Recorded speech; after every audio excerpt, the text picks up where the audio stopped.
여보세요? 여보세요? 네, 안녕하세요.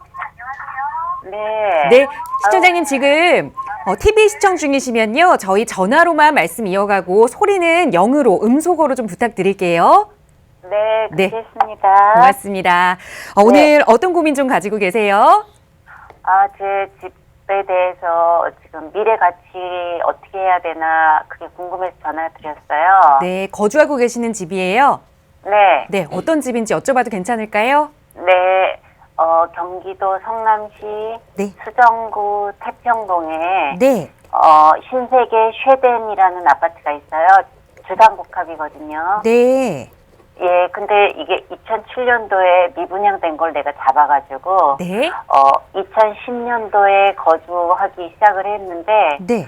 분양가보다 떨어졌다가 아. 이제 분양가까지 겨우 올라온 정도예요. 네. 근데 내가 그동안에 서울에 있는 집 두 개를 네. 오르기 직전에 두 개를 다 팔았거든요. 네. 그래갖고 내가 지금 너무 심란해가지고 네. 근데 지금 이 돈 가지고 사야기는 조금 부담스러운 가격이지만은 네. 조금 보태가지고 서울에 살만한 게 있나. 서울은 많이 올랐으니까 네, 대신에 알겠습니다. 내가 지금 그거를 할 수가 있을까 네. 걱정돼서 좀 네. 그동안 마음고생이 조금 심하셨겠어요. 그래서 지금 이제 좀 가격이 회복이 돼서 이걸 좀 지금이라도 매도하고 다른 곳으로 좀 이사 가면 어떨까 보시는 거죠? 네. 네, 한번 가볼게요. 성남시 수정구 태평동의 신세계 쉐덴 주상복합 아파트 향후 전망 살펴보겠습니다. 팀장님과 인사 나눠보세요. 안녕하세요, 시청자님. 네, 안녕하세요. 반가워요. 네, 반갑습니다. 시청자님, 네. 매수 시점과 매도 시점 잘못 골라서 속이 좀 상하실 수는 있는데 네. 그런 부분들은 앞으로 시장에서 다시 회복이 가능할 거라고 저는 믿어요. 예. 그래서 저는 시청자님 너무 스트레스 받지 말라는 얘기를 먼저 드리고 싶어요. 네. 제 세미나에 오시는 분들 중에서는요, 정말로 네. 병 걸려서 오시는 분들이 되게 많거든요. 저도 병 걸렸어요, 지금. 그러셨어요. 네. 너무 스트레스 많이 받지 마시고요. 네. 이제부터 제가 차분히 시청자님하고 네. 얘기 나누면서 풀어 나가 볼 테니까 어차피 네. 시청자님 뭐 5년 있으면 시장 떠나고 이러실 거 아니시잖아요. 네. 그래도 보통 지금 50대, 60대이신 분들께서 앞으로 사실 부동산 시장이라고 하는 게 내가 투자 그만할래 한다라고 해서 떠날 수 있는 시장이 또 아니잖아요. 네. 그러니까 죽기 눈 감기 전날까지 시장에 존재를 해야 된다는 얘기예요.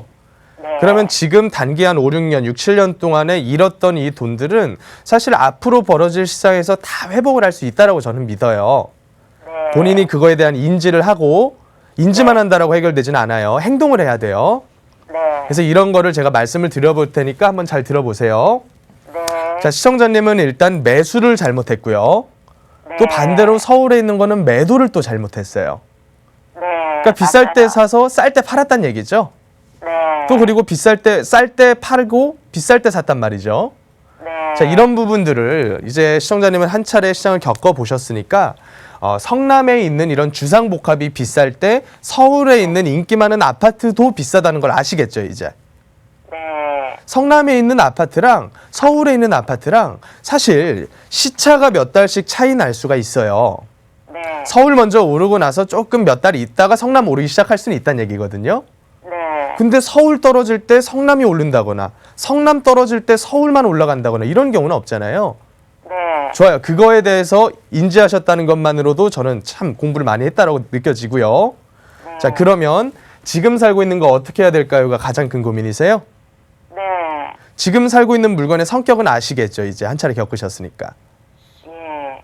지금 살고 네. 있는 네. 우리 집 바로 뒤편에 그 네네. 성남 시청 자리에 병원이 이제 내년 3월에 입주하거든요. 네네. 그래서 그게 있으면은 조금 나을까 해서 네. 매도 시점을 그때로 잡아야 되지. 네. 요즘에 부동산이 조금 또 말이 좀 많잖아요. 네네. 그래서 지금 어떻게 해야 될지 가늠을 못 하겠어요. 제가 이제 용기를 너무 잊어버려갖고.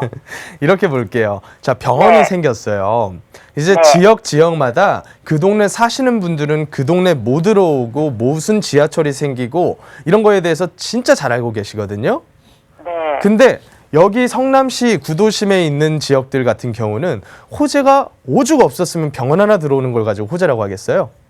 예. 사실 이 지역적인 부분에 있어서 아주 네. 좋다라고 볼 수는 없거든요. 성남 구도심 네. 일대가. 다만 네네. 과거에는 진짜로 재개발 진행 안 되던 데들이 이제 분양가가 계속 높아지니까 하나 둘씩 가고 있는 장점이 있는 거예요.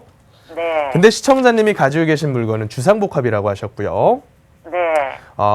10년 전 가격하고 얼마 차이 안 난다고 하셨나요? 오히려 저는 6억이 들어갔는데 지금 네. 5억 5천 선이에요. 6억에 들어갔는데 5억 5천이에요? 네. 그러면 평수가 좀 큰 평수인가요? 예, 38평. 38평. 근데 6억에서 5억 5천으로 바로 간 게 또 아니죠? 그렇죠. 한참 더 4억까지. 떨어졌다가 올라온 게 5억 5천인 거죠? 그렇죠. 자, 그럼 왜 이런 현상이 발생을 했을까? 왜 그럴까요? 그때 이제 부동산 경기가 네. 꺾이면서 네네. 그때 같이 떨어지긴 했어요. 그렇죠. 일단은 시청자님께서 매수한 시점의 잘못이 하나가 있었고요. 네. 그리고 두 번째로는 이 10년이라는 기간 동안에 사람들은 38평짜리 평형대보다는 소형 평수 20평대를 더 선호하게 돼버렸어요. 예. 그래서 트렌드가 바뀌었다는 점이 또 하나가 있고, 그리고 네. 또 주상복합, 과거에는 이제 지역마다 랜드마크 형태로 지어지는 주상복합들이 다 있었잖아요. 네. 뭐 타워팰리스라던가 하이페리온이라던가 이런 지역들에 있는 이런 주상복합들에 대한 선호도가 높았었는데 요 10년 동안에 그런 트렌드마저도 바뀌어버렸어요. 네. 자, 그러면 이 물건은 지금 어떤 물건이 됐냐면 지금 가격 5억 5천이라고는 하는데 네. 만약에 주변에 있는 이런 단지 형태로 지어진 아파트들 이런 데들 가격이 이거보다 더 높지 않았으면 얘는 5억 5천까지도 못 갔어요. 예. 무슨 의미인지 아시겠죠? 네. 얘는 끌고 올라가는 물건이 아니라 남들 올라갈 때 따라서 올라갈 수밖에 없는 물건이다. 선호도가 떨어지기 때문에. 예. 그럼 정리할 필요가 있겠죠. 음. 정리는 그럼 언제 해야 되느냐. 얘가 5억 네. 5천짜리가 분양가 네. 이상으로 쭉 치고 올라줘서 8억 9억 되길 기대하시면 절대로 안 돼요. 네. 이제 굴곡을 한 차례 보셨으니까 그 굴곡이 얼마나 사람 진짜 지치게 하는지 이해가 되시죠? 네. 이쯤 떨어졌으면 그만 떨어지고서 계속 이제 올라가줘야 되는데 시간이 많이 걸린단 말이죠. 시간이. 네. 지금 벌써 10년째 와버렸거든요. 그러면 지금은 반드시 정리를 하셔야 될 물건으로 저는 보여요. 내년까지도 기다리지 말고요. 아무것도 기다리지 마세요. 오늘 당장이라도 저랑 전화 끊으시면 물건부터 내놓으세요. 근데 네. 성남에 왜 특례시라는 그런 네. 요즘 이제 그런 말이 있잖아요. 네. 그런 것도 별로 기대할 게 없어요. 성남 특례시가 무슨 의미죠? 네. 성남 직할시 대신에 네. 이 인구가 많으니까 특례시로 이렇게 한다고 그런 말들이 조금 돌더라고요. 그런 얘기는 절대로 믿지 마시고요. 네. 과거에 무슨 얘기까지 나왔었는지 아세요? 강남 서울에서 독립하겠다는 얘기 안 나왔었던가요? 그건 잘 그런 모르겠어요. 행정적인 부분에 대한 걸 믿지 마시고요. 네. 성남보다 인구 많은 시들 경기도에 꽤나 있어요. 네. 용인시도 100만 넘었어요. 네. 수원시도 있고요. 근데 그런 지역들이 그 직할시라는 단어 때문에 가격 올라가는 게 아니거든요. 그래서 그런 거에 대한 기대를 지금 시청자님은 미련이 남으셨을 거예요. 매수 가격이 10년 전 가격보다도 떨어졌는데 미련이 왜 안 남겠습니까? 네. 근데 제가 그런 떨어진 이유에 대해서 설명을 쭉 드렸으니까 네네. 이건 이제 내가 받아들이셔야 돼요. 예. 내가 이게 되면 나아질 거야 하면서 계속 미련 가지시다가는 떠나서 네. 더 좋은 투자를 못 해버려요. 네. 저는 아까 전에 충분히 회복할 수 있을 것 같다는 얘기를 드렸는데 시청자님이 여기다 미련 가져버리시면 회복을 못 할 수도 있어요. 네. 그래서 일단은 이거는 매도 먼저 하시고 그리고 나서 네. 또 자금이 있겠죠? 네. 나머지 자금에다가 매도 금액을 플러스를 하시던 나누시던지 간에 네. 이거는 투자를 하긴 해야 돼요. 근데 제가 방향을 두 가지로 설명을 드릴게요. 네. 지금 할 수 있는 거를 별도로 하시고요. 내 집 네. 마련이라던가 아파트 관련 상품 사는 거는 나중에 하는 걸로 밀어둘게요. 그 나중에가 언젠지 아세요? 몰라요. 저도 몰라요.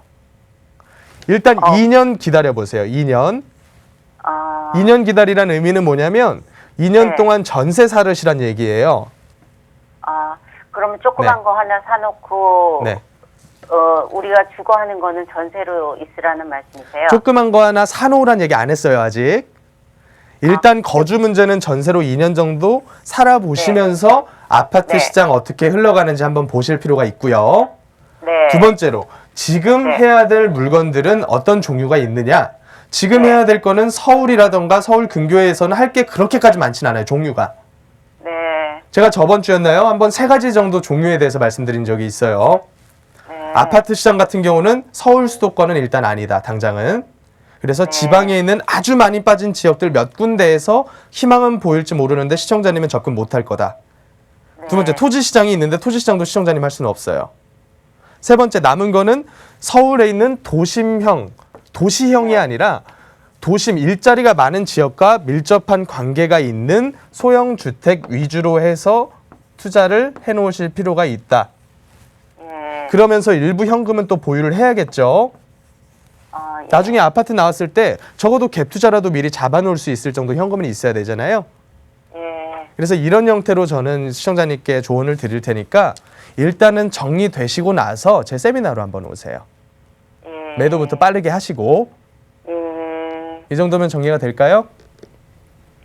그런데 그래도 서울에 네. 좀 지금 자금이 그렇게 많지가 않아요. 네네. 그래서 만약에 8억 정도로 서울에다가 잡을 수 있는 호재가 그래도 조금이라도 남은 그런 네. 거. 시청자님, 없을까? 무슨 말씀인지는 알겠는데요. 네. 똑같은 실수 하시는 거예요. 그런 식으로 접근하시면. 시청자님 이 물건 비쌀 때 사가지고 지금 후회하시고 계시죠? 네. 근데 왜 똑같은 실수하려고 그러세요? 마음이 나이가 이제 네. 60이 다 돼 가니까 너무 마음이 이제는 불안하고. 시청자님 앞으로 최소 30년 더 사셔야 되거든요. 시간 많이 있어요. 네. 그리고 8억이라는 금액이 절대로 작은 금액도 아니에요. 누군가는 평생 모아도 못 모으는 금액이에요. 그 정도 금액은. 네. 그래서 너무 그거에 대한 연연을 하지 마시고 일단은 매도부터 정리되시면 그리고 나서 세미나를 한 차례 와주세요. 오늘은 여기까지만 좀 정리를 할게요. 다른 분들도 또 있으니까. 네. 네네. 알겠습니다. 네, 감사합니다. 감사합니다. 네. 네.